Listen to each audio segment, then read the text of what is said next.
యోచించితివా సంపాదన ఎవరి కనున యోచించితివా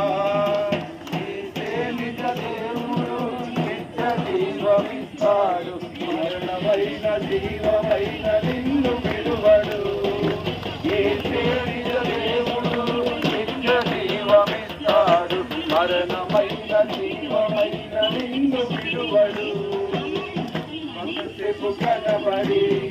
అంతలోని మాయమయే ఆవిరి వంటివిరా నీ జీవితము